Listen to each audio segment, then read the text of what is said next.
What's up guys, welcome back to GoHamDiscGolf. I'm Big John, and this is going to be the review for the Discraft Buzzz OS, alright? Right away, I want to get into how this thing looks and feels because you guys know, if you've watched my other videos, that I love the Buzzz. I throw Buzzes and ESP plastic at max weight. So when Discraft said they were coming out with the Buzzz OS, kind of like a compliment to the Buzzz because the Buzzz also has the Buzzz SS, this guy, I really wanted to see how it flew. Because Discraft also has the drone, their mid-range that is super overstable. This thing is a meat hook. So I wanted to see how the Buzzz OS fit in between the drone and the Buzzz. Now, just as far as looks and feels, it feels exactly like a Buzzz, which is great because if you throw a Buzzz, but you also want something that's a little more overstable than that, feel really helps. So it feels really good in the hand. And then just as far as aesthetics goes, this is the prettiest stamp I've ever seen in probably my whole life. I've never seen that before. It's really cool. I hope that Discraft keeps using it. And it's also a super pearly disc, but that's got nothing to do with the review. You guys want to know how it flies, and let's get straight to that. Now, what are my expectations for this guy? I don't expect it to be crazy overstable. I expect it to be a controllable amount of overstable that you can work into a game when you need to have that fade at the end, but you don't want it to be crazy where it's uncontrollable. So I'm gonna throw up some footage here of me actually throwing this disc so you guys can see how it flew. I'm also gonna tell you how it flew for me while you watch that. So here we go.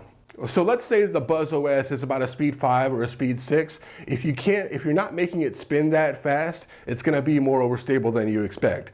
But when you get it up to that speed that it requires to make the right flight path to be that overstable but not crazy overstable, that's when it starts to shine. For me, when I put a lot of power onto it, it really became a laser beam with a high pronounced fade at the end. I wasn't turning this guy over when I was throwing it on a flat release, but it would stay. It would keep that line for a while before that fade started to kick in. And I started to like it. It felt really good.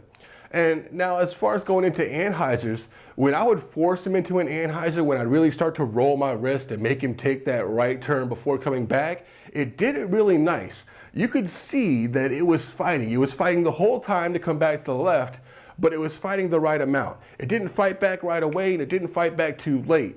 It would hold that anhyzer, it would hold that line, and then it would come back right when you would expect it to. And on that anhyzer line, that fade wasn't as pronounced as a flat release, which is what you would expect.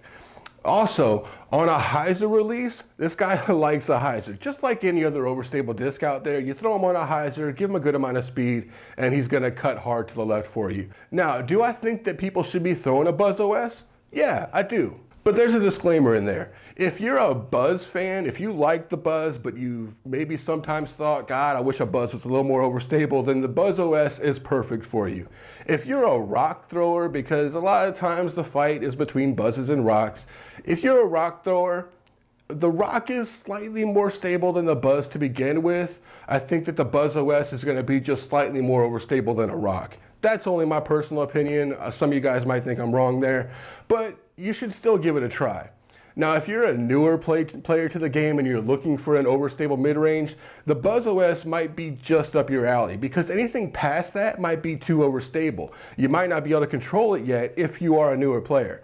So check out a Buzzz OS. I think it's a great disc. It's an awesome complement to the Buzzz. It makes it kind of a niche disc to where not everybody's gonna wanna run out and grab it, but those die-hard Discraft fans or the guys that love Buzzes or people that are just looking for a slightly more overstable complement to their mid-range game, the Buzzz OS is gonna do that job really well.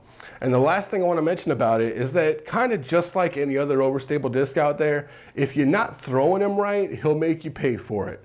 If you don't put enough speed on it, you don't snap your wrist enough, if you're not putting it on the right line, that overstability kicks in a lot sooner than you might want, and you're gonna pay for it. It's gonna start diving really hard for you. If you wanna check out a Buzzz OS, make sure you head over to infinitedisc.com. That's where I got this one. They have more stamps just like this. I just checked. So check them out. Great prices, great variety, great availability, fast shipping. What else do you need? Cool stamps. All right. I will see you guys next time. Don't forget to go ham.